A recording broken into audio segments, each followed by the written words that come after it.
Ladies and gentlemen. Ladies and gentlemen. Ladies and gentlemen. Ladies and gentlemen. Ladies and gentlemen. Can I please have your attention? Right now, showtime. Are you ready? Are you ready for start time? Let's find out. Ready, set, go. We are the tribe of good. It's a kind of magic. It's a kind of magic. The money is a baby. Baby power. Forget about the world now cold it might seem. Forget about Brexit and COVID-19. Your life's not always a bowl of ice cream, but no matter, it's Sasha, the soul of ice cream. Hi. You know, a lot of people are asking themselves, what is my life like right now? Am I truly happy? Do I really love my spouse, my kids, my house? Am I fulfilled sexually or creatively? Or am I just clawing my way through the years in the hope that the afterlife will offer what this life cannot? Hello, hello, hello. Here we are. Right, let's make sure everything's working. We are in the building. Good evening, everybody. It's a Saturday night session with me, Sasha. I am back. Oh, it's been quite a few months, I can tell you. And yeah, a lot has been going on in my life, but we're not going to be going on about that tonight. Tonight, we are going to be debunking dispatches.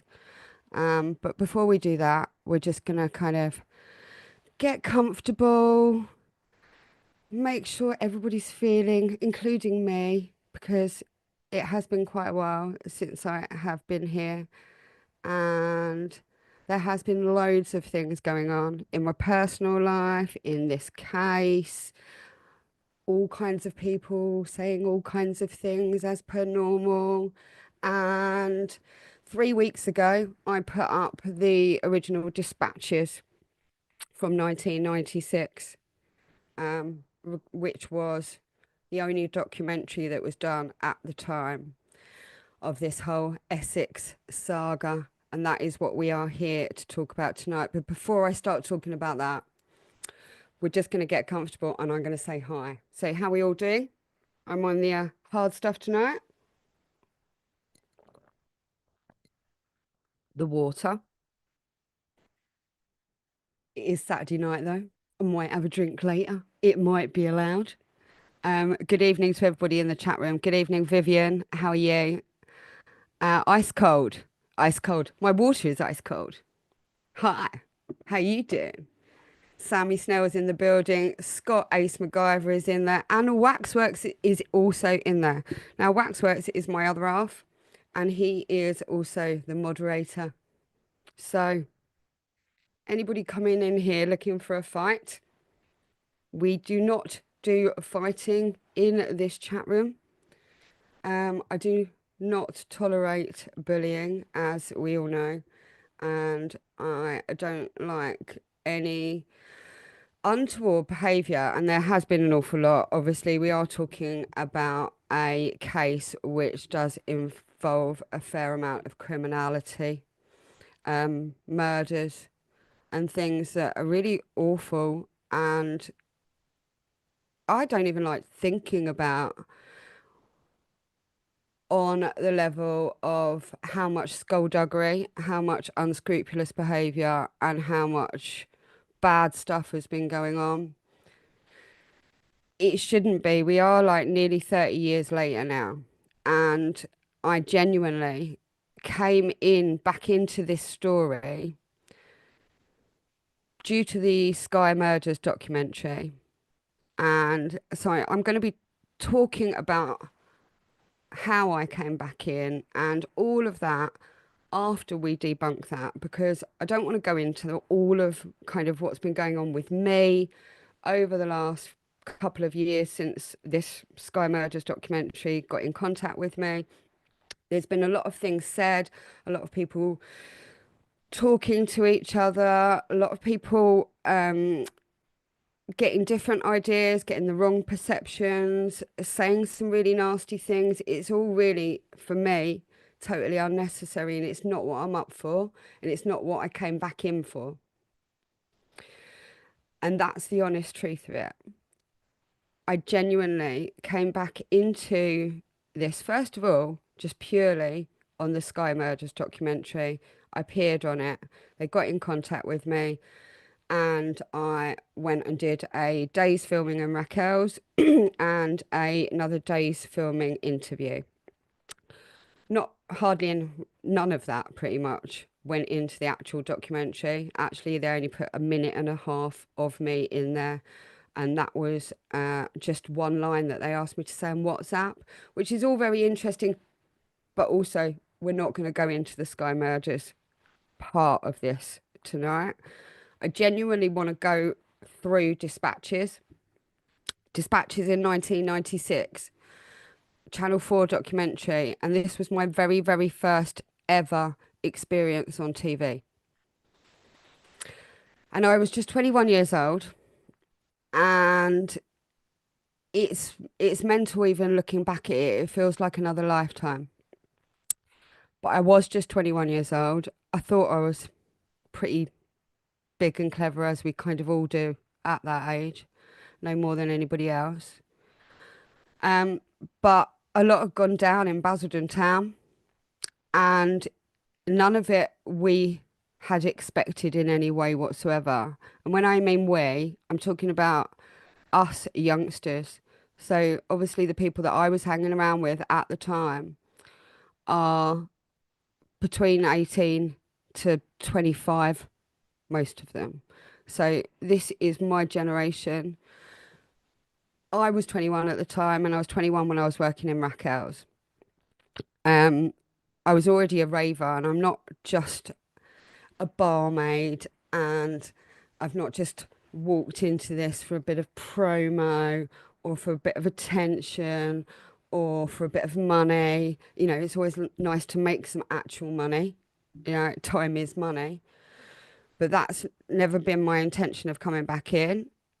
And I do want to say at this early point, as you know, I know people are coming in now, but people will watch this afterwards.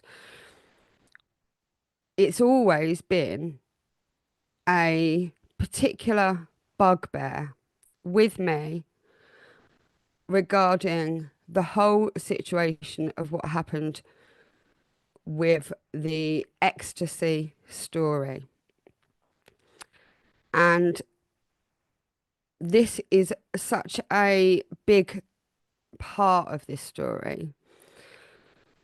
And it's always been something that we knew at the time was being highly manipulated. Because when you're a raver, when you're a barmaid, when you're working on the scene, you know a certain amount of people, you know what's going on, and you know when things aren't right and when things aren't being put out in the right way, and when the things that you would have thought would happen if somebody had done too much drugs or there was some bad drugs, then the things that you thought would happen weren't. It's so deep and involved, this story, but that was always the case for me. And what we're going to do tonight for everybody that is coming in is actually, hopefully, start to unpack it. Now, it's a 40-minute documentary.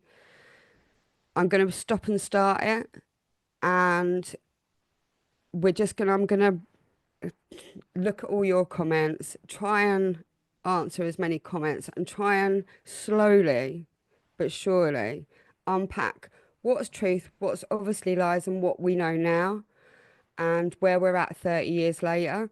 Now, this is not about grassing anybody. This is not about who shot who. I just want to be able to slowly unpack it. I've had like over 300 comments, and lots of people have got lots of different perceptions and lots of different ideas about what happened to Leah, why she died, what that whole ecstasy story was about, what was going on at the party, what happened at Raquel's beforehand, and then, as we all know, and the people that are coming in that don't know anything about the Essex case, this is what this is all about. So go back and look at the other stuff. if you're not aware of it, but I know it's such a big story anyway. I don't need to teach anybody to suck eggs here. But obviously, then it was hunt for drug dealers, and we've got this whole story that has gone on for the last 30 years about who shot who, why they got shot, who was involved, whether the right people have gone to prison for it or not. And loads of us have learned so much. Well, I hope we've learned a lot in the last 30 years. So, does that make sense, everybody? I'm going to start playing a little bit of it, and I'm going to look at give myself a moment as we start to watch the start of it, and I'm going to see what questions come in, see what comes to me, and then we're going to see what we can do to unpack it. It is mad going back to it for me. I can't quite describe what it's like when you're looking at yourself 30 years ago and everything that's happening now, and how it makes your heart beat, really. Anyway, are we ready? Hold on, let's move this a little bit. Let's get this working properly. I've got you all in the chat. Hello, everybody. I'm going to say hello. It was right. Okay.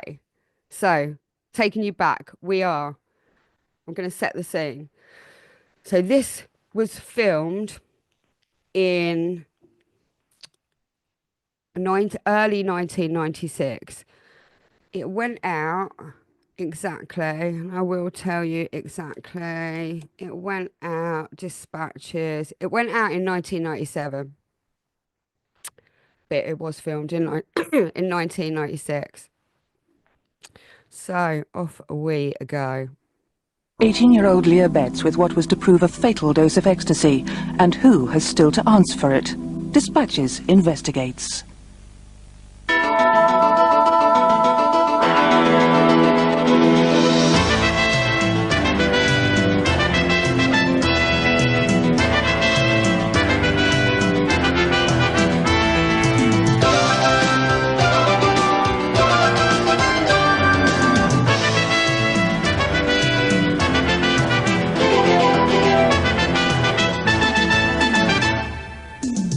On Dispatches tonight, a unique insight into drugs, clubs and organised crime, and the inside story of a death that shocked the nation. Tonight, the question that 2 trials have so far failed to answer: who sold the ecstasy tablet that killed Leah Betts? Dispatches goes on his trail with exclusive evidence from this man, doorman at the club where the drug was bought. Tonight... Wow. So, we are 1 minute in. And we've already got, so let's just, what did we all hear here? Are we ready? You hear this.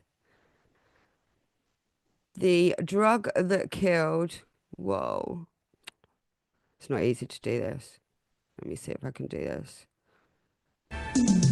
On Dispatches tonight, a unique insight into drugs, clubs and organised crime, and the inside story of a death that shocked the nation. Tonight, the question that 2 trials have so far failed to answer: who sold the ecstasy tablet that killed Leah Betts? Dispatches goes on his trail with exclusive evidence from this man, doorman at the club where the drug was bought. Tonight... So, we've had 2 trials. So, when this has gone out, when we filmed it, so when I was interviewed in Basildon, the trials hadn't happened. It was still all up in the air. We didn't know anything. It was literally, I'm sure it was March 1996. So we've had 2 trials, and they're saying they're trying to work out who sold who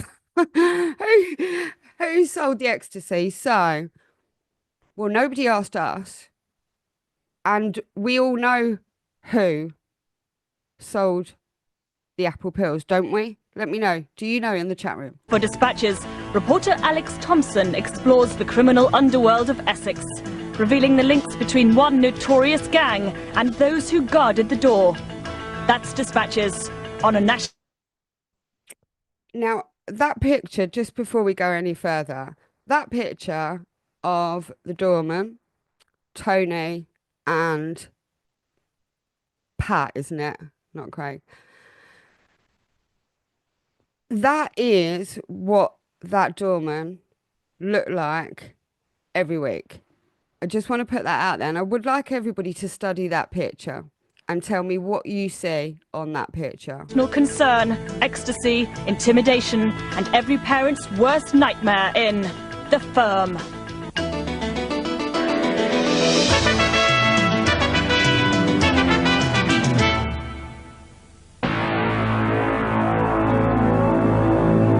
Under cover of darkness.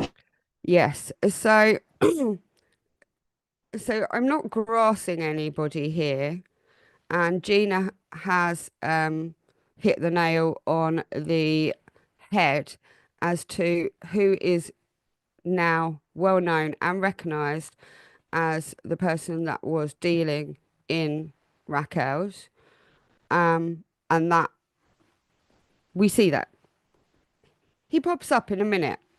So just to make sure that everybody's got the full picture here, we have Bernard O'Mahony, who was then known as Bernie King. He is running the door at Racquels. Now, obviously, I have to be really, really careful what I say here on YouTube. And everybody that knows YouTube knows that restrictions and how careful I need to be while on YouTube regarding all kinds of different things is why I can't be as free as I would like to be talking about these specific things. So this is why you're helping me. Now, I can go live on Rumble at other times and just go for it and have no worries. I've also got my radio station that is completely uncensored and is run by me. So I can also shoot the shit on there. On YouTube, I have to be a little bit careful. I don't want to lose my channel. I've only just started it. If you would like to sub, then sub me, baby, because I just need a few more subscribers. And then I'll be in the proper play game. Okay, so let's carry on. So yeah, if everybody wants to have a look at Gina has got who the person that was. Just over a year ago, members of the Firm, a major Essex drugs gang, are on their way to a meeting. Their Range Rover pushes down a lonely farm track.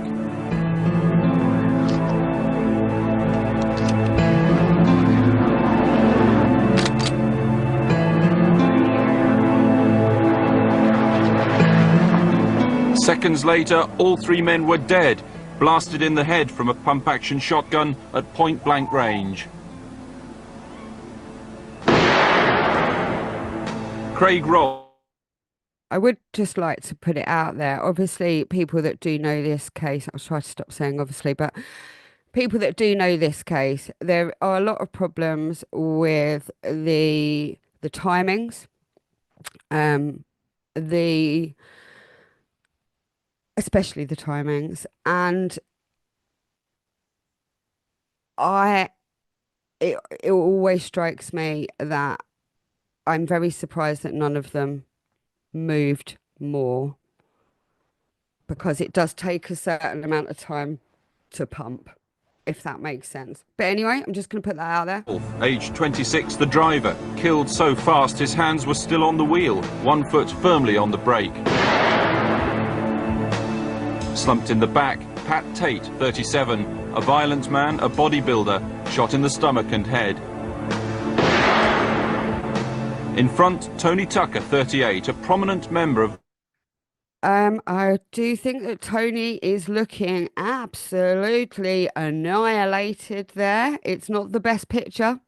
Can't say it's the best picture that Channel 4 have picked out. Now, we all know that there are different pictures of each other. I know that If you'd got some pictures of me in the club back in the day, I might not have been looking too great. So thanks to Channel 4 for putting the worst picture of the person that has been shot The firm, on the a screen. gang of up to 80 people. There was so little blood spilt, those who found them thought they were asleep. 2 men from outside the firm have been charged with the murders.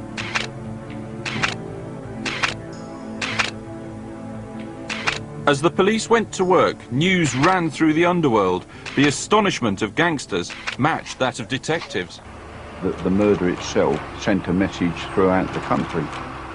There was not a villain, you know, in the whole of the country who wasn't talking about this murder. They could not understand how 3 people could be shot. How does Mr. Dibley know what all the villains are talking about?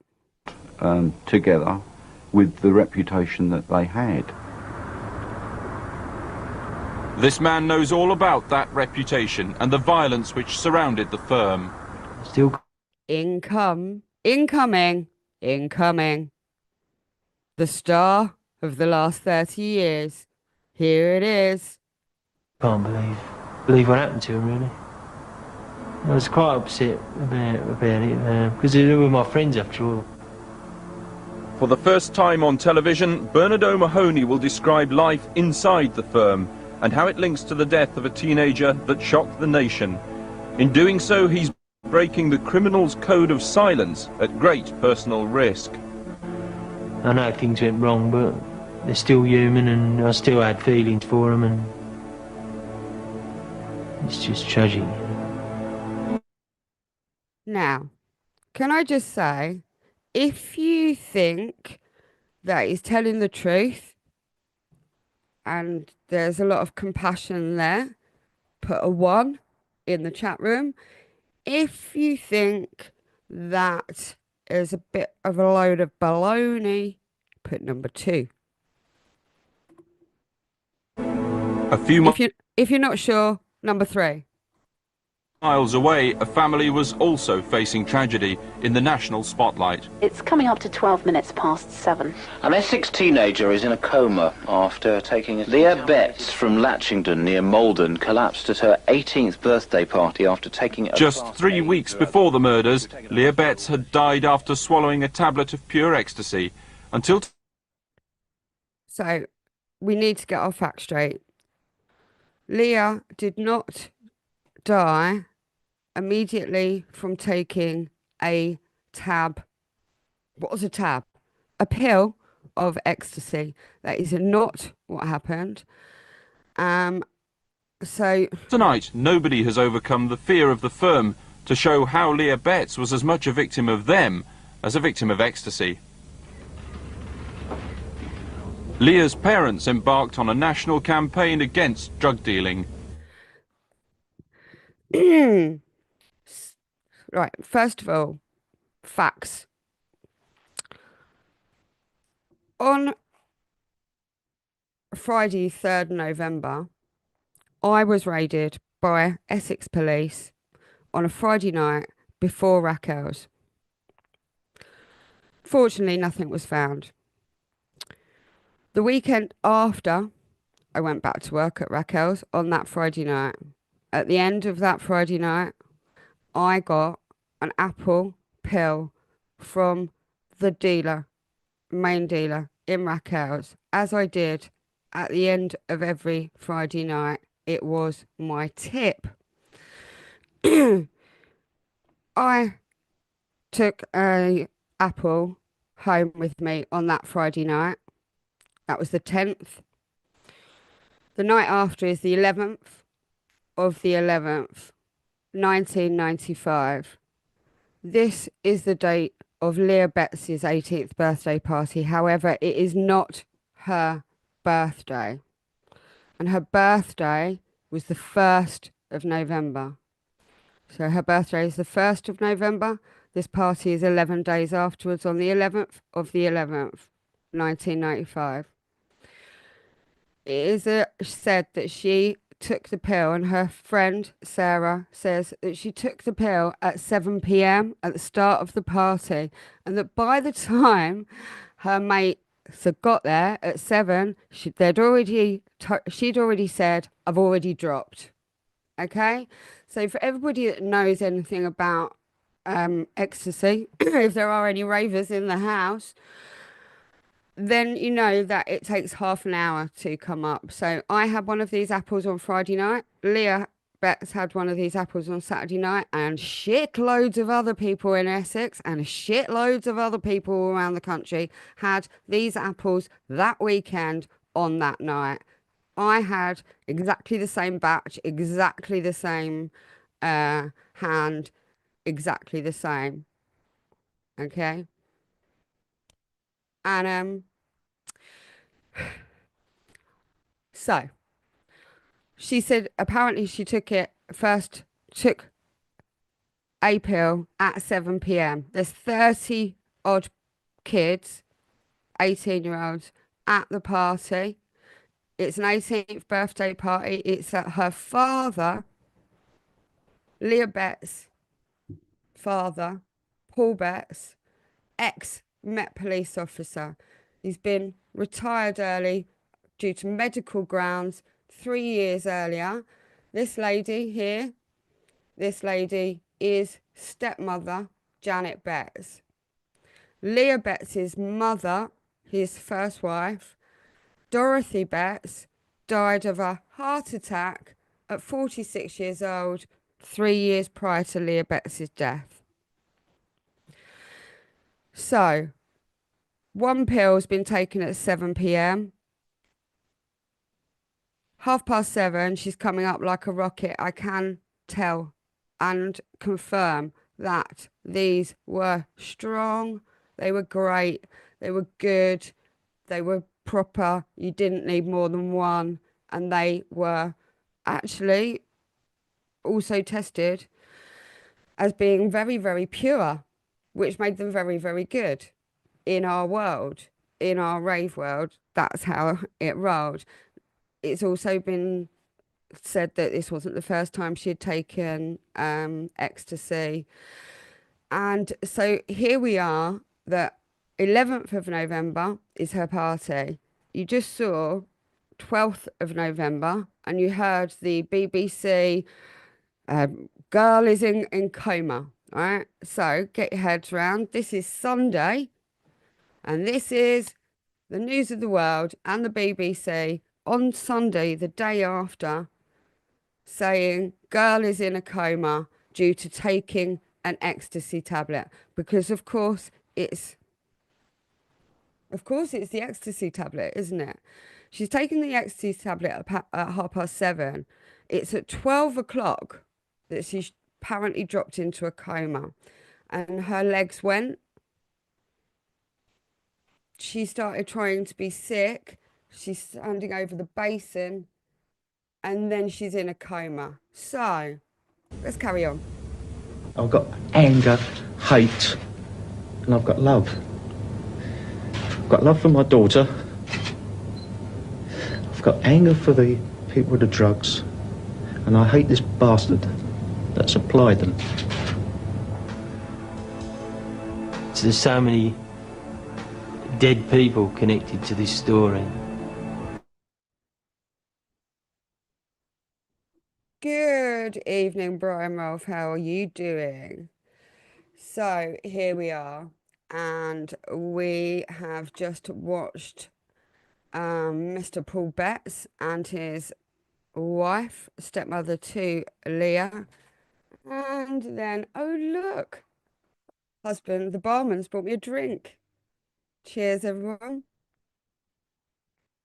It is Saturday night after all. Hope we're all doing well. So, interesting picture. What does anybody notice about this picture? It's pretty interesting. We're only 4 minutes 52 seconds in so far. So we've had the press conference, and Leah is currently in a coma. She is not dead. She did not die for 4 days. Leah, it's just a waste, a tragic waste, and it bothers me a lot. To follow events from the firm to the death of Leah Betts, you have to enter the criminal badlands of Essex. Bernard O'Mahony's story is one of extreme violence, and yet it takes place in the setting of orderly Basildon Newtown. But beneath the skin of this place, down in the criminal ganglands, there is real fear. Inquiries from journalists are met with, at best, a wall of silence, if not outright intimidation. So this is the start of when they try to make Basildon out to be something like the Bronx of New York, or the downtown LA, or downtown Miami. This is what, you know, it's Basildon is not quite the same. I have to just say that. I just have to put that out there. I would also like to put this out there. Racquels was a club that had been going for many, many, many years in Basildon. In fact, it was steeped in musical history. Depeche Mode in the 80s played there, and many bands in the 80s had played there. However, in the 90s, Racquels had become a right ruffle. And I never went there. I never went there before working there, really. I think I went there once because there were an awful lot better clubs, and it's very important to understand the clientele of Racquels, who was frequenting there, and what kind of club it was, because I'm telling you now, most of the older guys didn't go there. It was young as fuck. And it was only Friday night, Loveland at Racquels, that was not rough.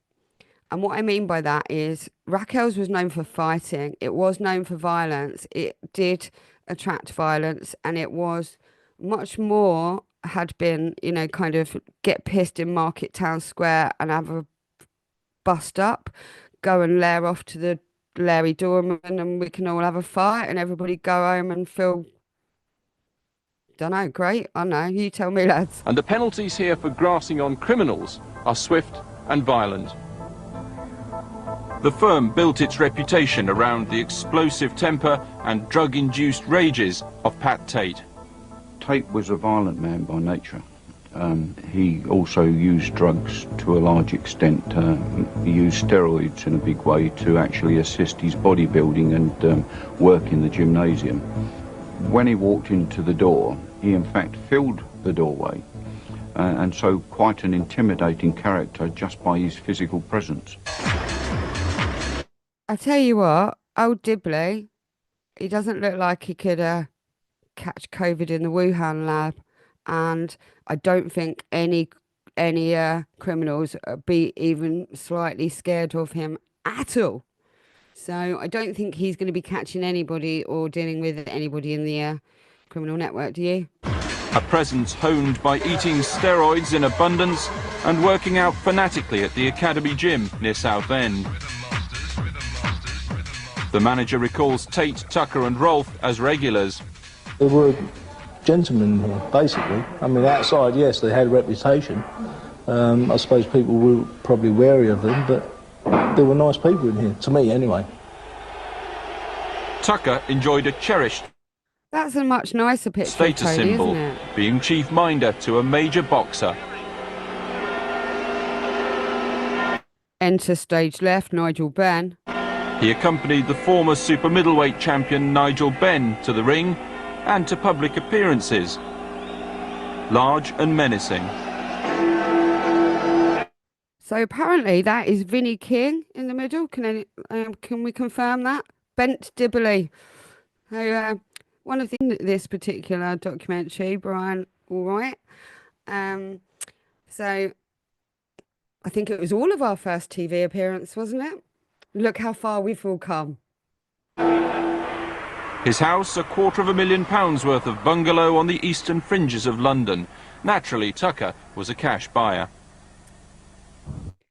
So I can confirm that my father sold Tony Tucker his house. To enter the world of the firm is to leave behind the outward face of Basildon and descend into the gangland violence Bernard became part of. Away from the straight world where Basildon shops and the he wanted to. Brutally modern precincts, or earns an honest living in the tractor factory which dominates the town. Bernard found That tractor factory does not dominate the town. a rather different place when he washed up here after a spell in prison. Finishing a prison sentence for wounding somebody, and I was granted parole, but I had to give a parole address, and my girlfriend lived in Basildon at the time, so she let me use her address, and I moved here and I've been here ever since. It's a very, very violent town, very violent. No, it wasn't that violent everywhere, just parts of it. All the sort of up-and-coming criminals, there's no established sort of hierarchy of criminals here because it's a new town and all new faces, so they're all sort of jostling for position, you know. Because everybody needs a hierarchy of criminals in town, yeah? Essex's problem, if you like, is that since the war have had an influx of people from the East End of London who have settled here on new housing estates and indeed have purchased property in Essex. And this old culture has come with them. 1986, out of prison, out of work, into Basildon. Bernard needed a fresh start. He was not the kind of man who was going to wander around the local job centre. This was where he went in search of work, Her Majesty's Prison Maidstone. In particular to prisoner number 058110. Morning, mate. Yeah. Okay, smashing. You're coming down tomorrow? Yeah. Okay. See you. Okay. See you later. Can I just point out, I would like to know where this connection happened and why there was a connection. So, what do we know about Reg? What does everybody know about Reg Cray? That's right. Secretly taken photos in prison and phone calls revealed that man as Reginald Cray. Bernard had yet to meet the Essex firm. Reggie had powerful connections. He suggested I go and see somebody who could get me a bit of additional work. I did, and I was given the job. As doorman at Racquels nightclub, holding over 600 people, Bernard's arrival began a process which spiralled out of control. It was a violent place. So basically, you know, Alex Thompson, who is now the chief executive of Channel 4 News, who is the guy that's interviewing us all, he kind of calls it. You know, in comes this doorman and the violence spirals out of control. Police were in attendance, if not every night, at least two. So I have to say that he, and this is not me trying to be nasty about anybody or anything like that, but he has overinflated his part, and he has tried to make out he was so much more than he was and has ever since. And I am sorry to say that ego gets the better of everybody, and when people have been lying for years, then it really does come back to haunt them. And so people, you know, there's all kinds of reasons that people do lie, and when that's kind of carried on and they build on it and build on it and build on it and build on it, and it becomes this like gas bubble of actual madness. So, you know, this is 30 years ago this is being filmed. And I think he wanted to be much more in the firm than he was. Twice a week with riot vans, and there's incidents of, it may sound a lot, but it was 150 people fighting in the street outside. A man was blinded in there, in one eye permanently. Another man had 168 stitches, and he was cut with a knife, Stanley knife, on his stag night. Did you see him laugh then? Right, I hate violence. It is absolutely my worst everything. I stay away from all violence. I have managed to keep myself safe, and I do not think it is funny or a smirk or anything. I do not think it's funny that 3 guys got shot. I do not think it's funny that a little girl died, a young girl died, and I don't think that kind of violence should ever be something that should be nonchalantly talked about, because it's just, it's not, if you're going to talk about it, you need to be asking for forgiveness and show some compassion in my book. And that was just and I know this is 30 years ago, and so if that had happened in the last 30 years, then that would be great, but it's not happening. outside the club. Inside, the doorman had a secret arsenal to, in their words, protect themselves. Personally, people carried things like ammonia and knuckle dusters. There were weapons secreted all around the building. Guns, baseball bats for less sort of trivial matters, knives. And it brought examples to show us. Before these kind of weapons come out, I would like to reach out to everybody in the audience. And now, not everybody knows what I do, who I am, what I've been doing all of this time. But ever since this time, I have actually been working in club world. I've been working in the underground. I've been working in clubland. I've been a promoter, looked after DJs and all of this kind of thing. Now, there is this very, very, very true thing about the rave world. It does not have violence on the dance floor, and it does not attract violence. Yes, there is a lot of profiteering, there is a lot of exploitation, and there is bad stuff going on in that kind of area. But when it comes to the dance floor, when it comes to the ravers, I promise you this, people on Ecstasy don't fight. It is well known. I'm not the first person to be saying this. So, and this is what I mean about Racquels being different to Hollywood, which is actually where Tony Tucker was the doorman and that whole firm, and different to Adlib in Southend, which was where I used to go most of the time. That was all really nice. This, now you're kind of getting the idea of this Racquels, this door is darker and younger. So, i.e. the clientele of Racquels is proper young. This is Spanish, which is kept in reception at Racquels, and this knuckle duster with a hook on it, which someone had in their back pocket for personal use, really. These weapons, they weren't there for show? No, nothing was there for show, no. Are they his? What do we reckon? Are they his? Are they his? What are they doing there? It's all a bit dodge, mate. I never saw those kind of weapons. It's 9 o'clock. This is Ruth Collin. An Essex teenager who's in a coma after taking ecstasy remains in a critical condition. So this is 13th of November, 2 days afterwards. This is Monday morning, and now the media circus is begun. Bernard's arrival at Racquels meant the first connection was in place on the route to Leah Betts' death. And all the while, Bernard was cementing his gangland contacts. He received an invitation to Ronnie Cray's funeral in March 1995. A bizarre mixture of celebrity send-off and underworld convention. Bernard knew he was moving in the right circles. Moving in the right circles? Are we having a laugh or what?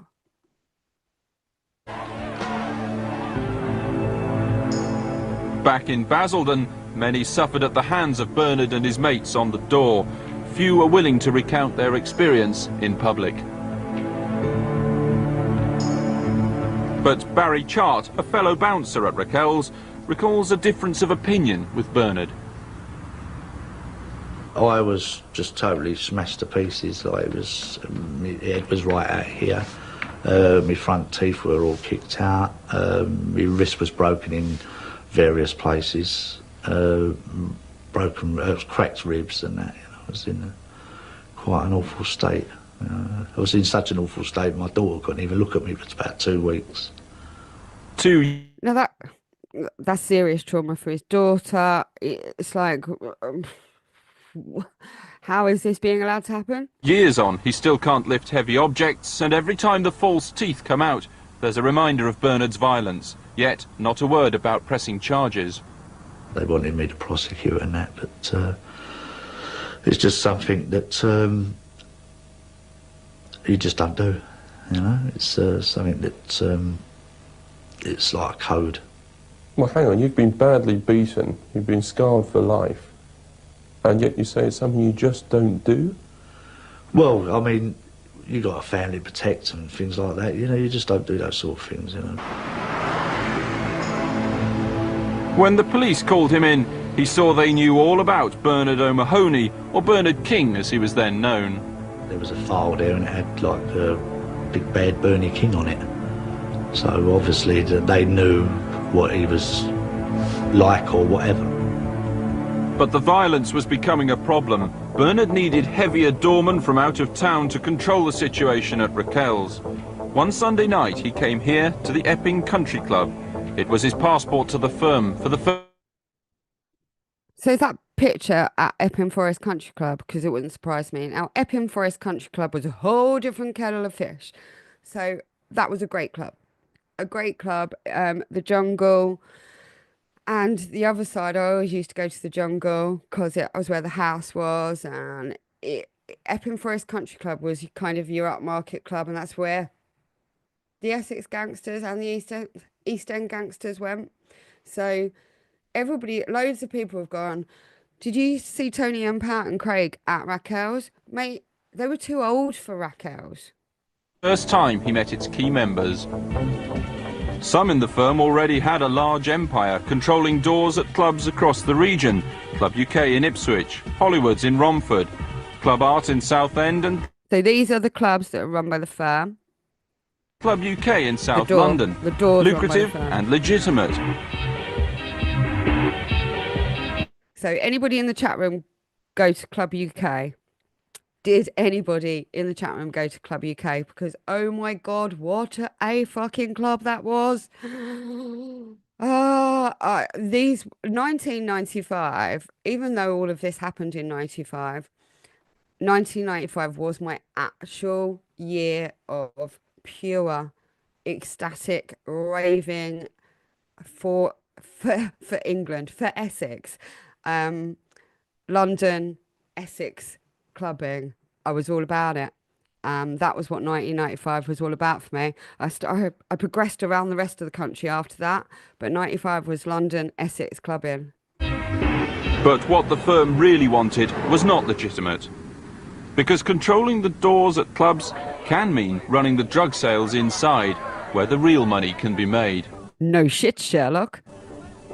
I'm not condoning it, but there is a very good argument for doormen controlling drugs in clubs. Oh, did you just come up with that?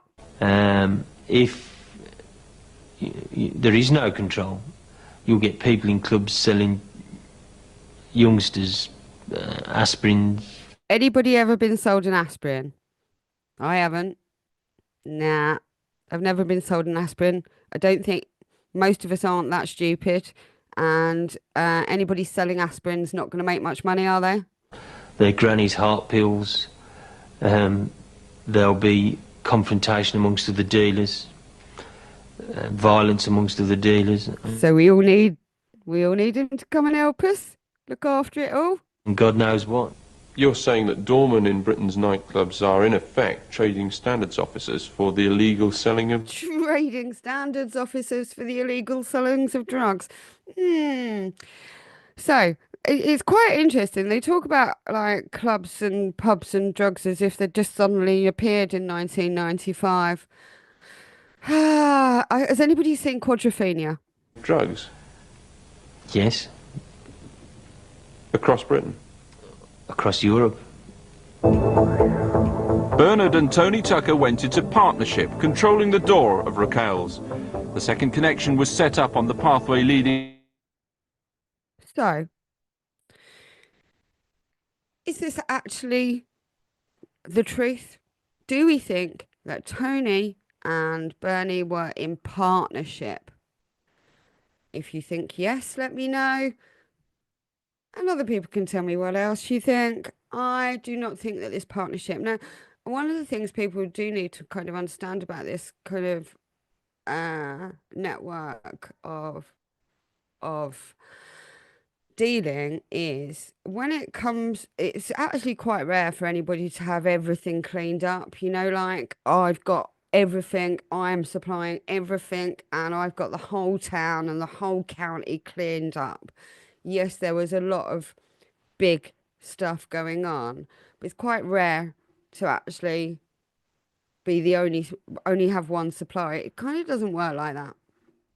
To the death of Leah Betts. Racquels was a valuable door to add to the firm's portfolio. Now Bernard had that and the muscle to take on anyone giving him trouble. Like rival hardman Jason Draper, whose gang had tried to fight Bernard's team outside Racquels. On August... I'm not going to go into this bit tonight. I'm not going to comment on it because it is a bit triggery, but anyway, those that know. Bank holiday 3 years ago, Bernard and a posse of 14 others knew Draper would be drinking in the Bull. Just to say that what happened at the Bull was well known as to what had gone on here, and it's just awful. On the outskirts of Basildon. I just knew you couldn't just hurt him because he had the same ideas as us. If he was stabbed, he'd think I've got to go back and do worse. Are you saying you'd have to kill him? That was the decision reached, you know.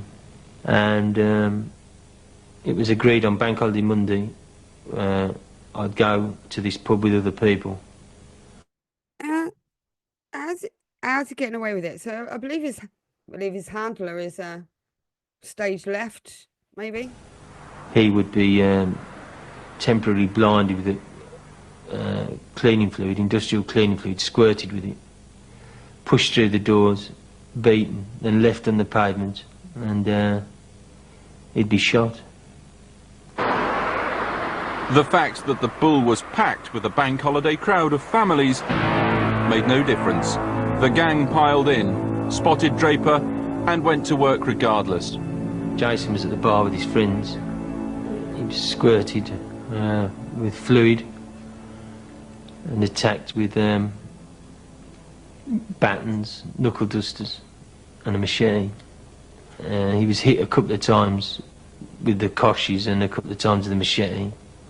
His eye was bleeding, his head was bleeding, and the manager managed to lock him in the cellar. It was just the way, you know. Yet again, the manager remains too frightened to speak in public about the experience. Just the way? By now, the firm was establishing a national reputation for intimidation, enforcement, and drug dealing. So which firm are we talking about? They wouldn't... National reputation? Which firm? Dirty their hands, I don't think, with actually selling it to the kids in the discos or the clubs. So you need that network to be set up for the eventual sale of the drugs, and you know, the tentacles of that could fan out, you know, over an enormous area. To people like Kevin Whitaker, whose parents lived comfortably away from the more deprived estates of Basildon. Kevin had become caught up in the firm's drug dealing. His parents took... So, you know, as we can see, and we are going back 30 years, but already we've got a really, really serious case, and we've got to remember that there's families involved, there's young lives lost, what happened to Kevin Whitaker, how his parents knew that there was skullduggery, unscrupulous stuff going on. We've already lost Leah. We've lost 3 other guys now. Obviously, the guys were being bad and doing really, really bad shit, but it don't matter. Nobody deserves to be taken out in any way. I don't believe in, eye for an eye and tooth for a tooth. You take somebody else's life, you make yourself as bad as the other person.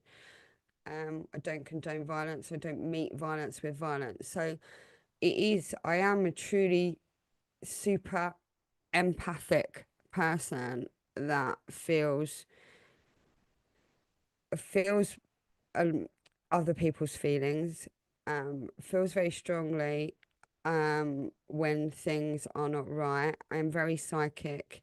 I'm also quite clairvoyant, and that has developed in my older age. Not that I'm old, but I am middle-aged now. And so I came into this because I wanted to get the truth about Ecstasy and Leah Betts. But there is an awful lot of other people that have lost their lives, and it's and that's why it's serious, and that's why I don't take things lightly. Calls from a taciturn man who cannot be named for legal reasons. It was just a case of, is Kevin there? No. Can I take a message? I'll just tell him called.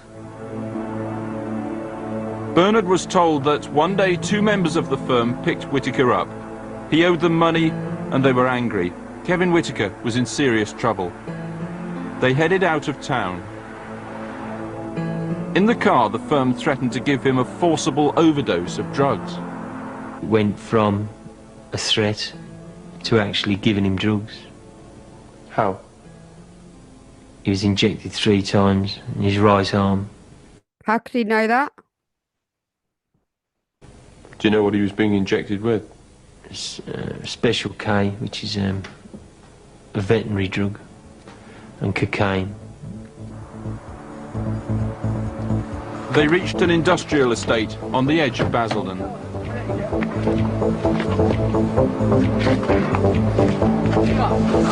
Come on.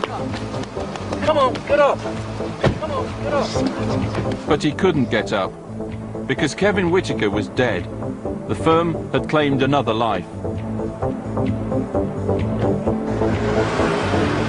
Afraid they'd be spotted, they put him back in the car and drove several miles before dumping his body at the roadside. The coroner recorded an open verdict. He The coroner recorded an open verdict. So, Channel 4, you're saying all that happened.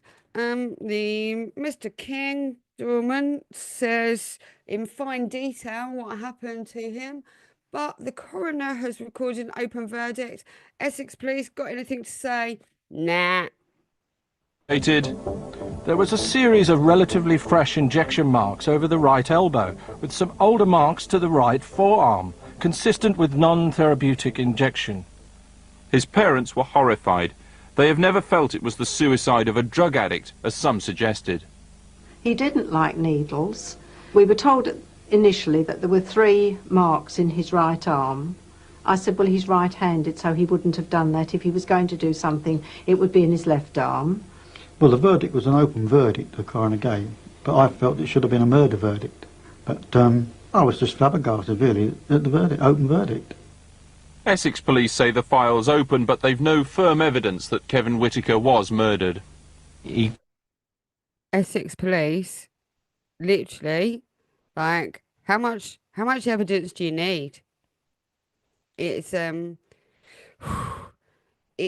it's beyond bad and beyond astonishing how and it's not just Essex police. We know that there's been so much corruption within the Met, within all police forces, basically. Essex, Manchester, Sussex, you name it, there's been loads of corruption. And that corruption has led to some really, really, really bad things happening. And I can tell you that it has been the most shocking thing for me in my life to realise how bad the police are. And that only happened to me after the untimely death of my brother-in-law, who was drowned on Shoreham Beach. So when there are clear inaccuracies, problems, and obviously clear signs that there was foul play involved, when the police don't investigate properly, it leaves all of this kind of thing to carry on. It leaves criminals thinking they can get away with murder. And that is the most serious problem and consequence of what happens when we allow all of this kind of manipulation and corruption to continue within our society, because that's what's been happening. And that's why we're still here today going, what the fuck is going on? Couldn't drive, Whitaker, yet he ended up miles from home. He didn't inject himself with drugs, he was terrified of needles. But the police couldn't prove it. They met with this wall of silence, and so it wasn't pursued. He was just written off as someone who died of a drugs overdose. The firm had taken a man's life directly, with little publicity. But Bernard's time with the gang was going to cause another drug death, and with it a shockwave of national attention, which would blow the firm apart.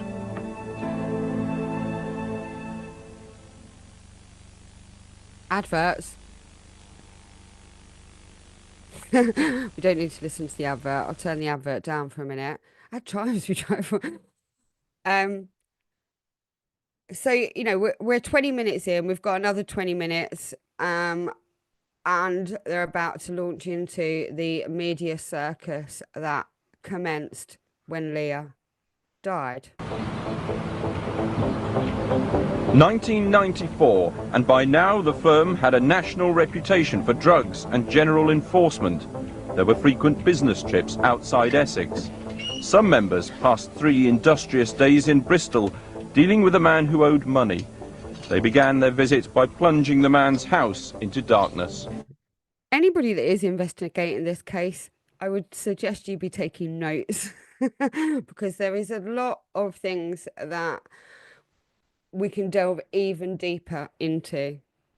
I forgot this bit was coming next, but yes, we're in Bristol at the moment, a place that I have also lived, but we're in Bristol. We've suddenly jumped over to Bristol.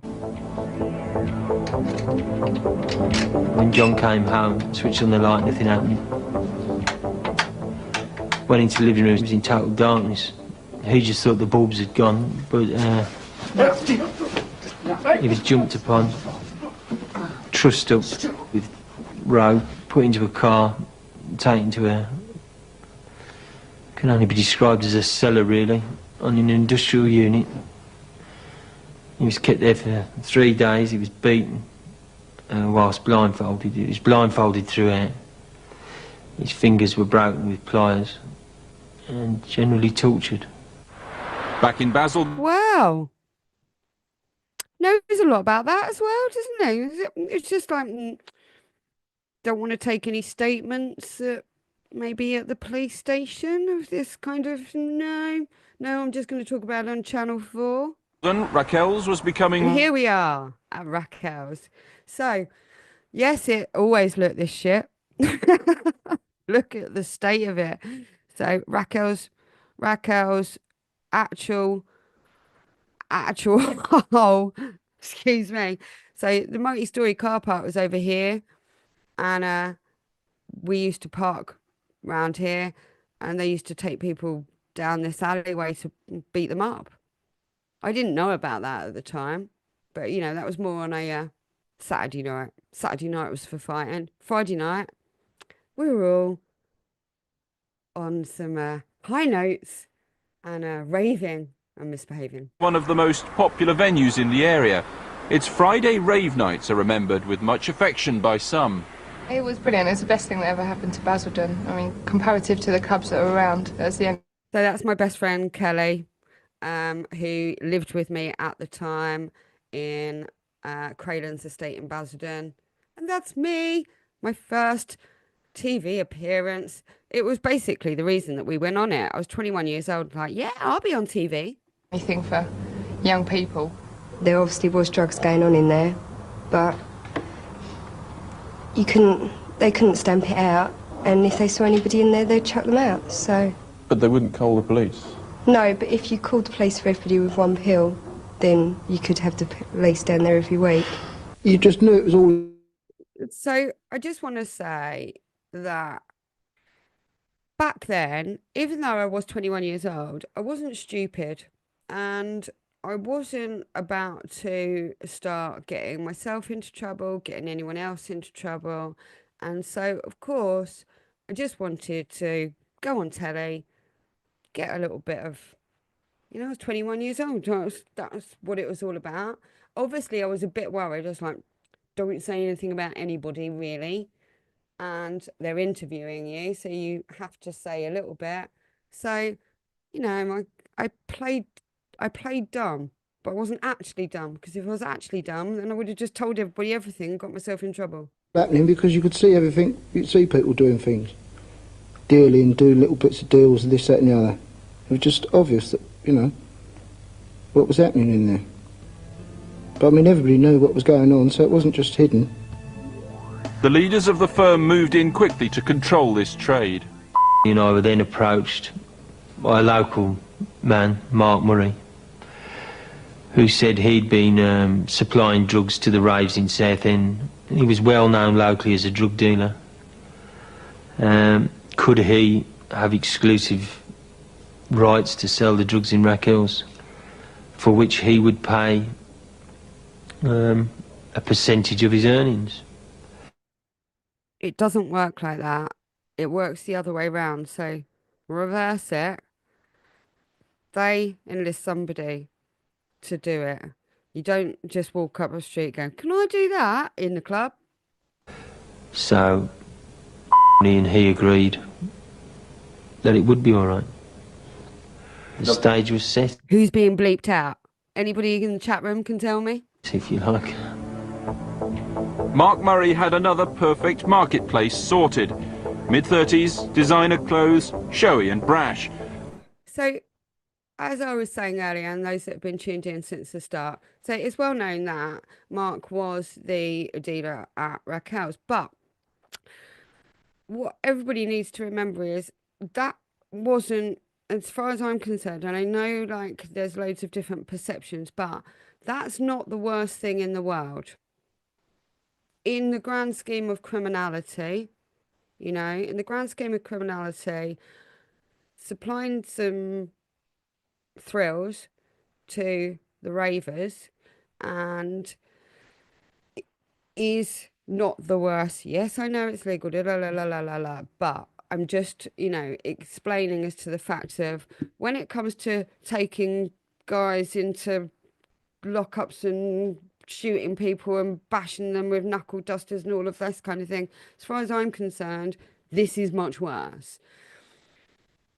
I never said anything about Mark at the time because Mark never caused me any problems. Mark was always nice to me. I wasn't pushing anything on me. I got one off him. I gave him drinks. He was fine. He wasn't doing anything. The doorman was much more scary. And the Devil's Dandruff, as Harsh calls it, another podcaster I watch, but the Devil's Dandruff was much more of a problem with the people on the door in suits and all of this kind of thing, if you know what I mean. Murray had a dangerously loud mouth, plus the typical dealer's style, staying put, watching his drug sellers fan out through the club. He was just flash, obviously, with his tipping, and he was always buying big rounds. And obviously he was older than a lot of people in there. So, and he was just, the kind of way he dressed and the way he portrayed himself was flash, basically. And yeah, he was very flash. And he was older, and this is what I mean about Raquel. So we're 21 years old, Mark's older, so this kind of thing sticks out, because when you're 21 years old, somebody that's in their 30s and still out raving, it's like they're ancient, you know? That's what it was like. He always stood in the same place? He was always by our bar. For the whole evening? Not constantly, but generally for a lot of the time. He wasn't really a dancer. You wouldn't see him on the dance floor, would you? But he was generally around our bar, talking to people and that. But. So you got someone who's very flash, obviously got a lot of money, always in there on that night, doesn't move much from where they are, doesn't dance, and is... Can I just say something? I didn't say he's obviously got a lot of money, and I never thought he had loads of money. He lived on the Craylands Council Estate, not the Craylands Council Estate, but the other side of Craylands where I was. So I never thought he had lots of money, because people with lots of money live in big houses and have big cars and have big mansions and all of this kind of thing. That wasn't Mark. He was flash. And he had very flash shirts. He liked a Hawaiian shirt. Slightly older. Does that not arouse some suspicion about what he might have been doing? We weren't there to have suspicions. We were there to serve him. I mean, we didn't sit there and think, I wonder what Mark's doing here. A former dealer knew exactly what Murray was doing there. Mark Murray was a very greedy man. He would take drugs from the people that were dealing them on big promises that he'd sell the lot and return the money, but he never did. He owed a lot of people money. And he was a dealer? He was a dealer, yeah. In Racquels? In Racquels. Oh, doesn't Brian look young there? And I've dealt drugs with Mark Murray, yeah, in my time. But what makes you so sure that Murray was dealing in Racquels? I've seen Murray dealing in Racquels. Well, as Brian would say, and I'm sure anybody, it's like, it wasn't like we were the only people that know. It's common knowledge. Like, I don't mean seriously common knowledge. So, like, not saying anything that nobody knows, so no grassing there. Openly? Openly, yeah. What did you see? I've seen Murray going up to young ladies, young lads selling these, or if not, he'd pass them on to his runners and sell them. With the protection of the firm, Murray felt he could afford to be arrogant and open about his trading. Other dealers describe how protected Murray was. I've personally seen Murray go into a club, walk straight up to the door and not even get his name checked off the guest list. That's like literally every... that happens to loads of people, obviously, if you're known anyway. And, you know, they talk about it as if it's something that doesn't happen often. Straight in, no mucking about, no searching, nothing. He'd take the boys in with him who would be holding the gear. Someone would go up to him, Mark, I need some gear, and he'd take them to one of his dealers, and as soon as they'd introduced, he'd walk away. He was arrogant to the point where he believed he owned the club. I'm sure he did. But Murray's world began to fall apart. Across the southeast, his dealers were being busted. In just over a year, several young men he'd used were charged with selling drugs. Club UK, South London, 2 years ago, and the police burst in. A mass televised drugs raid. Right, can I just talk about this? Right, so as you can see, that was, just go back a tiny bit. That was He was arrogant to the point where he believed he... 1995. Right, this is Club UK in Wandsworth. I believe Colton Leach was a doorman there, and this was an amazing club. Now, what we need to remember is that the crackdown on clubbers and the rave scene actually started after the Criminal Justice Act 1994, which was known as public gathering. I need to look it up, but it's basically the Ravers bill, and it stopped raves happening. This drove obviously ravers into the clubs, but the crackdown on ecstasy, i.e. specifically ecstasy, so they were going specifically for ecstasy, because it was annihilating the alcohol market. People were not drinking anymore. Millions and millions and millions of pounds are made on alcohol every week, And back then, none of us were drinking anything. So it's October 94, and Club UK is getting raided. Now, I fortunately wasn't there, but I did know quite a few people that were there that night, and a few people were nicked. Most people were just turfed out. But what is key is this was a televised raid. A televised raid. Oh. Burst in, a mass televised drugs raid. Murray's dealers here panicked. They dropped over 800 ecstasy pills on the floor. Even worse for him, they'd been supplied on credit by the boss of the firm. Murray's dealers, that is not true. So that is not the way it worked. Like, Mark was not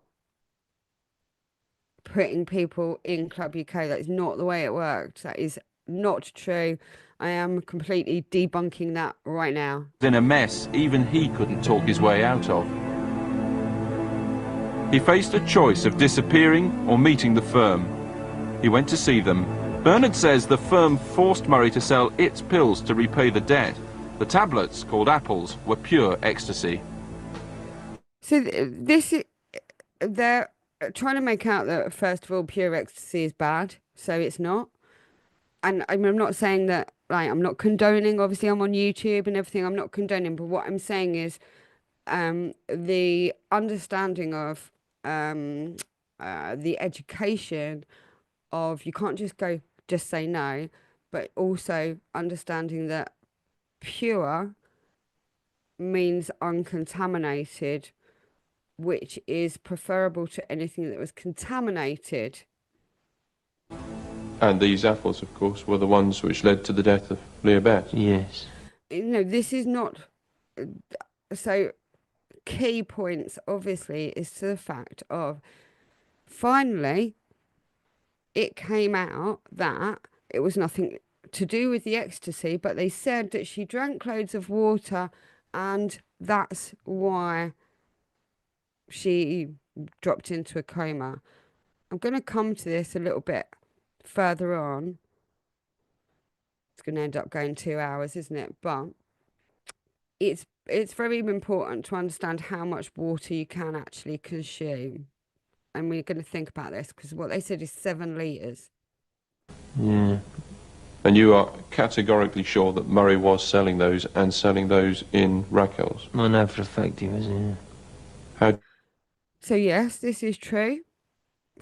Like, you know, it's put out there. I don't need to go into that, but loads of people were. So they're making out that he was the only person. Loads of people were. Loads of people doing it. There were loads of batches.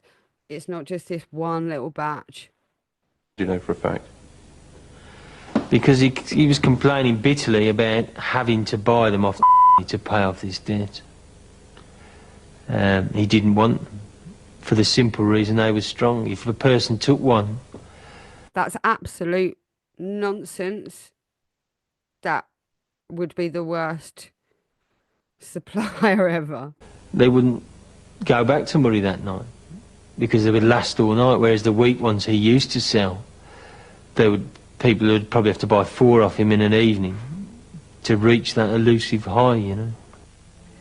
That wasn't how it was really in 1995, actually.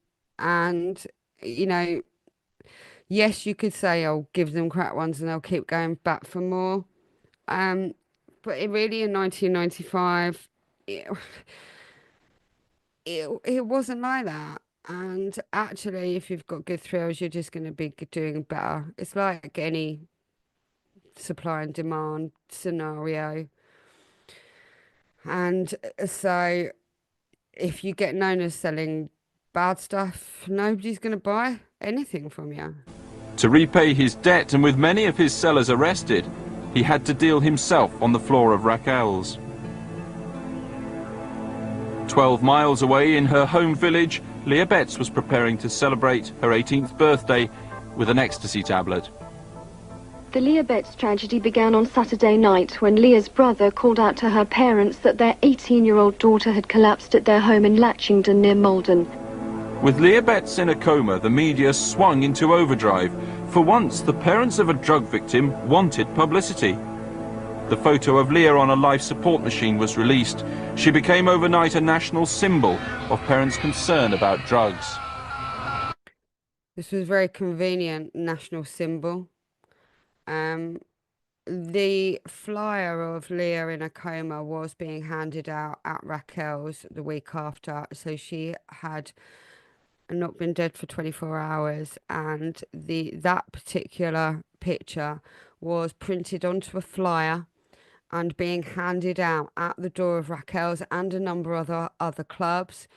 Obviously, nobody came to Racquels after that. That was the end of Loveland, the Friday night at Racquels. Racquels did turn into Europa afterwards, and it still did stay open as a venue and became Riley Snooker Club.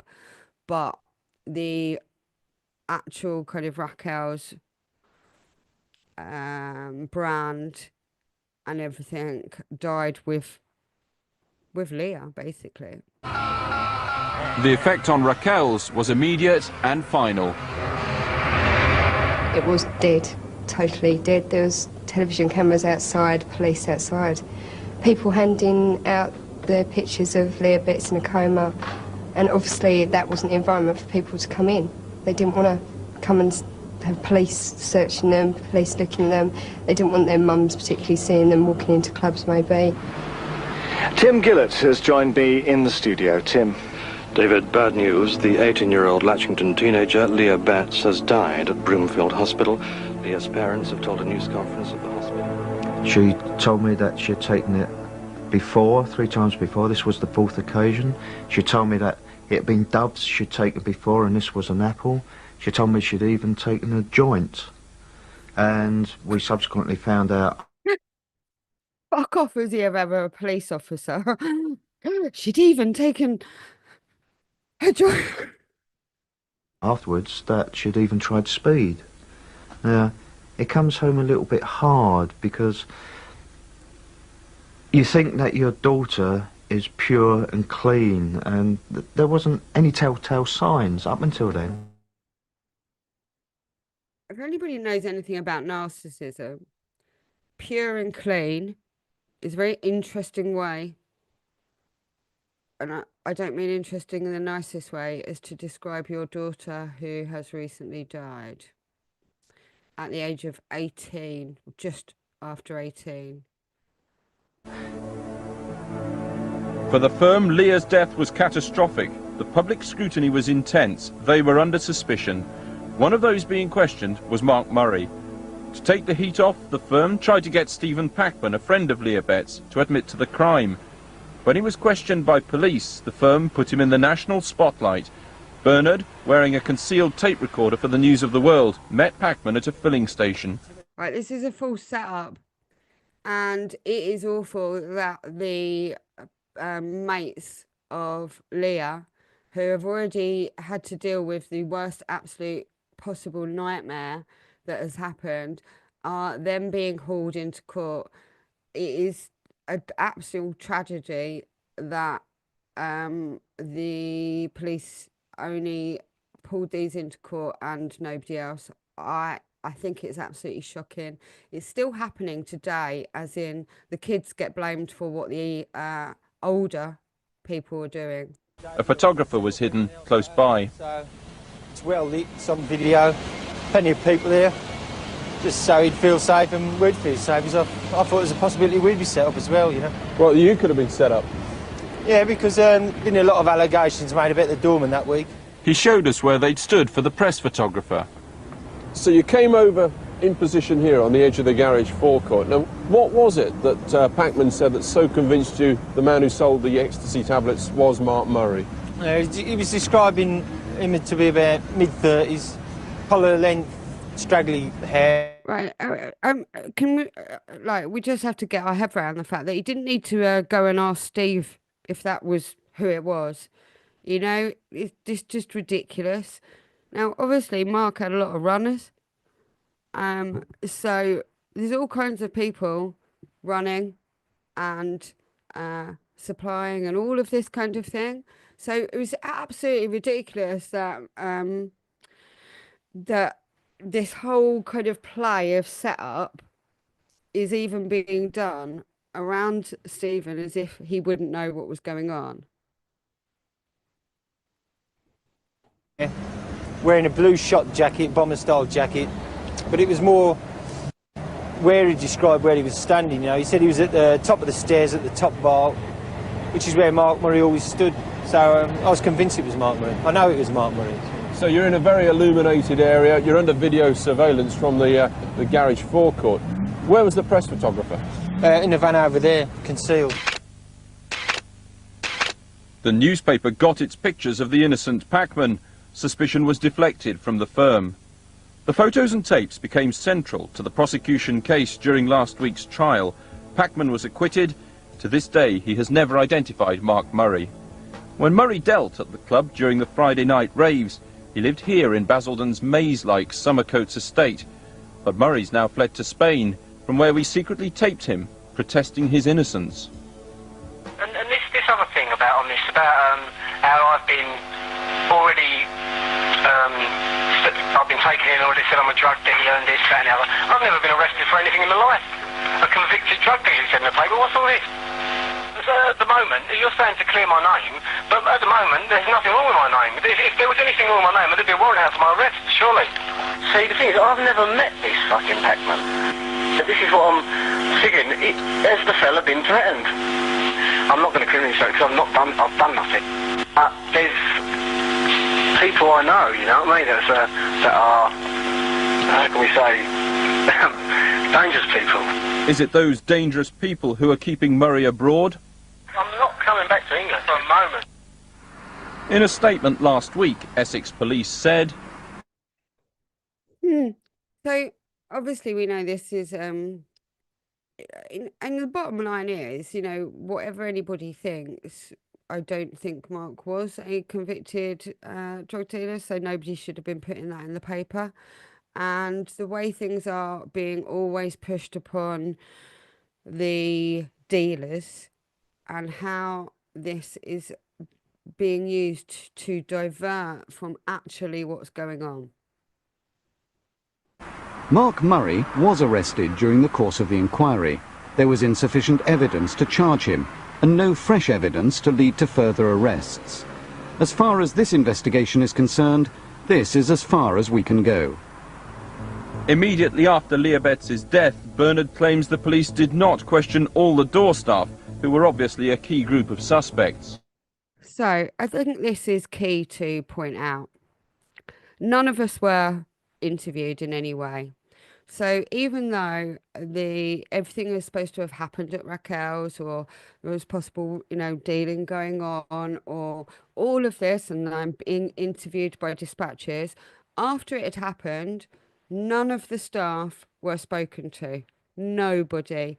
I wasn't spoken to. My best mate, who was working the bar with me, wasn't spoken to. Nobody was spoken to. So anybody trying to find anything out? No, don't talk to us. Just talk to this guy. I was head of security there, and I've not been interviewed about the goings-on at Racquels by anybody. So, he wasn't interviewed either. Now, there was a record going on there, so, and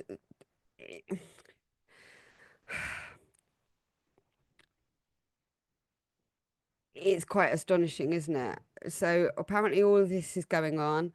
There's murders, there's a little girl died, there's manhunts, but none of us are being spoken to. Now, obviously, talking to Channel 4 and being interviewed on telly is very much different to if anybody has actually spoken to us. And then we have protection, rights, all of these kind of things, just to be able to tell whatever we need to for the good of making sure that nobody else gets shot, nobody else gets hurt, and no more little girls died, and all of this awful stuff goes on. But no, that never happened. None of us were spoken to ever by anybody in authority. And no other dominoes either. You're quite sure of that? Oh, positive of it. Essex police say they did formally interview door staff, but Bernard maintains the staff list police used did not cover many of the men who worked on the fatal night. The real people have got away scot-free, haven't they? But I totally agree with you. It's the big fish that I would love to stick out of sight, throw away the key, and never worry about again. I'm sorry, but when your daughter, 18 years old, drops into a coma at your house on your watch, then shifting the blame straight away to anybody else so that you're not looked at is not how I believe a responsible, good father would be acting. What parents don't understand is that recreational drug use is now so common that kids will go into a club and they will pop a pill in exactly the same frame of mind as we would have a pint. They see it as no different to that. So it's okay to have a pint, or 10, or 20, and have a fight, yeah? The story of Racquels and the firm raises major questions for club owners, the council and the police. Questions echoed across Britain. On the issue of the club's licence, Essex police told dispatches, there were no grounds to oppose the granting of a licence to the holder of Racquels. There is a vast difference between inference or allegations and the type of hard evidence which can be put before a court. True. Last December, and a new name, a new nightclub for young Basildon. Queues go round the block for the place European leisure hopes will erase bad memories of Racquels. So, now it's time for vodka and Red Bull for £1. Don't want to do anything else, just get absolutely annihilated on vodka and Red Bull, okay? Club Europa opening up on the site of the old Racquels nightclub, and the management have made it plain that they want to run a club as far as possible which is free from drugs. But to do that, they're going to have to exercise tight control over the door and not let the door be controlled by gangsters. European Leisure's one of the biggest nightclub chains, yet Bernard's prison sentence for malicious wounding came as news to his former boss when told of it during last week's trial. Oh dear, former boss. Didn't think that's any good. No DBS checks or anything like that? Equally, did they investigate the series of fly-by-night companies through which the firm ran its doorman? The police accuse Raquel's management of leaving their doorman too much to themselves. The information that I got throughout the investigation was that there was a lack of support, really, for the door staff. And perhaps they weren't as aware of what they should and shouldn't be doing. A lack of support for the door staff. Oh, do me a favour. In respect of people attending and getting into the premises. European Leisure refused us an interview, yet after Leah died they were quick to appear on local radio. As a company we do have a no drugs policy. We train our door staff to look out for the telltale signs, and if any of our management or security staff see anybody on the premises who might be dealing drugs, then they are detained and the police are called. Obviously that is the official line, as always, for everybody. That was the actual day that Leah died, 16th of November. However, Essex police confirmed they were never once called by management to investigate drugs in Racquels during the entire year before Leah Betts died, even though former staff say the drug taking was obvious. I mean, how could anyone not be aware? You've got 850 people who are going into a nightclub, hardly drinking any alcohol whatsoever, entering normal and well dressed, leaving drenched in sweat, eyes bulging. How could you not notice it? European Leisure's nobody's eyes bulged more.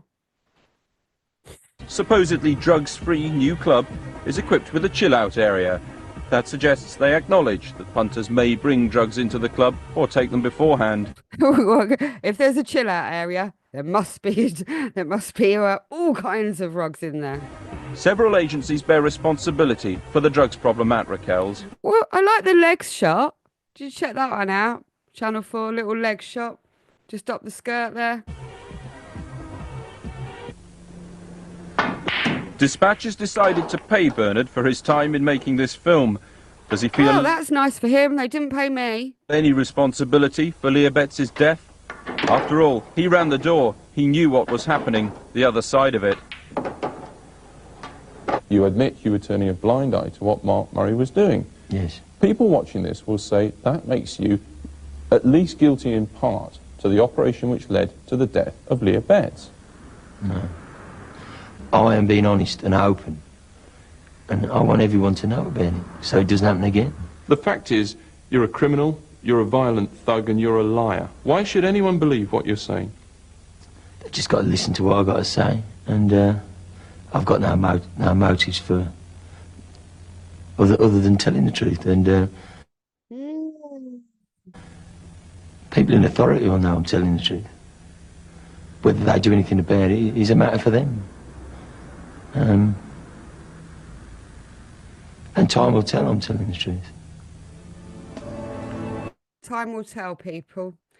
Time will tell, party people. In the end, the story of Leah Betts and the firm mirrors the situation across the country.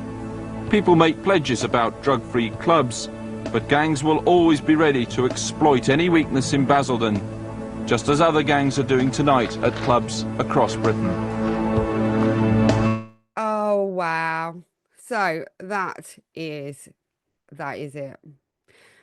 Now, it is quite incredible because it is really, really important to remember that 1995 was not the start of the rave scene. And all of this kind of stuff had been going on since the Summer of Love in 1989. So loads of illicit substances or illegal substances, let's just call them that, because that's how they've been deemed by our society. And I'm not here to advocate any kind of abuse of yourself, because I am all against abuse. But it's important to realise that this is a kind of play that's being played out here. And for whatever reason, and whoever's profiting and whoever's making money from things, there's so much deception, there's so much obvious kind of play going on around it's time to demonise the rave scene. And this demonisation of the rave scene, the demonisation of the ravers, and the demonisation of E specifically is a large part of what this whole thing is all about. Now, ecstasy is not the only recreational pharmaceutical that people take. And there is a lots and lots of different pharmaceuticals and alcohol and all of these kind of things that get taken for all kinds of different reasons. The abuse levels is where everything goes wrong. But I can promise you this, nobody pretty much has lost their life from one decent pill, because it's not, unless they've got really, really, really weak heart, and that weak heart has been probably tested really, really hard. And what I mean by that, as in, could have been drinking, all of these kind of things, then that is generally the way. And that's not just me saying that, that is a true fact on stats. Okay, when there is drug deaths, more often than not, when you look into it, it is a cocktail of substances that has led to that. And often when ecstasy could be on the cause of death, or it could be, it could be listed in a autopsy, but they could have died of a car accident on the way home from wherever, and it is just one of the things in there. So to scare everybody into thinking that this could take your life that easily, and for this to be blamed, is very, very highly manipulative. People knew what was going on. It's a real deception, and it's a real media play. I'm trying to get more information on the actual kind of evidence of what's gone on in autopsies. I'm waiting upon different things to try and look at this further and just get the evidence properly, because I know loads of people do care, and when people have been gaslighted and there's so much misconception and they're making out that he's a bad, not he's a good. And I mean he's a, you know, everybody knows the song. And when that's made out to be so bad, but what is being pushed is alcohol, and alcohol has been at the root of so much suffering, so much abuse, so much money spent. And that's not to say I'm not sitting here as a teetotal, but I am also very aware of the amount of problems that there are with alcohol. So I'm not saying go out and do ease instead. What I'm saying is this glorification, this pushing, this money making, all of this kind of profiteering is following the money as to who is making money out of the documentaries, out of the whole perception of what's gone on, is often where you can find a lot of the perpetrators. So Vivian Young knows Ebenezer good. Of course she does. Mickey the Fish can do big fish, little fish, I should imagine. Got any Veras? Lovely. Exactly that. I've been obviously trying to concentrate on that documentary and give you my kind of Sasha running narrative. Thank you for tuning in and listening to all of that. And I want to be able to answer more questions. Has anybody got any questions? Before I sign off and go and get some dinner, have a fag and have another cocktail, because it is Saturday night. And yeah, Vivian, I don't do Class A's either anymore. I'm older. That's not to say I'm wiser, or I am wiser, but you know, this was our rave days, and we learnt an awful lot. But because I've been working in the music industry and DJ industry and club world and all of that, my exposure to all of this, my understanding of it all is deep and all encompassing. And so I've seen the worst sides of some really, really bad, twisted nightmares of people getting in really bad states. And I've seen the good sides, and I've had to look after people drunken in fights, and I've had to look after people that have collapsed on the dance floor from GHB and all of these kind of things. And also dealt with the media, the music, the manipulations of the media, the grooming that goes on in the media, all of these kind of things. So it kind of all comes back to people not telling the truth, not got people's best interests at heart, and this still carrying on, and a kind of racketeering and profiteering. I do believe you heard it here first, but I'm just putting it out there. I do believe that we're going to get to the truth. I've had some great support come in over the last few months, and some people that are very interested in this story. Investors that would like to support getting the right story out. And I know there's lots of other people that would like to see a decent film instead of some of the toffee. In my humble opinion, I'm allowed that, but some of the toffee that has been put out is a very glorified gangster bullshit, and I do not agree with glorifying violence, glorifying criminality. I would like everybody to be okay, be better, not being shot, not being dropped down dead, not groomed, and generally having a nice life and doing okay. I consider myself very lucky to have escaped any nightmares like that, and to, you know, although I might have done a few thrills and stuff, that is like as far as my naughtiness goes. Naughty, naughty, very, very naughty. It's not that naughty. So we are, I believe, going to get to the truth, because universal law says that the truth comes out. And I have had loads of signs that the truth is going to come out. I've got some help to try and get to the bottom of it. I'm going to support the other people that are wanting to open up this story and get it properly put to bed for once and for all. It is miscarriages of justice in the fact that Michael Steele and Jack Holmes really didn't think pulled the triggers or were actually that involved, although they might not have been being the best guys ever. I don't think, in my opinion, that they are to blame for this. I believe they were framed and were scapegoated. That's just my humble opinion that I'm entitled to, and I'm always willing to be proved wrong.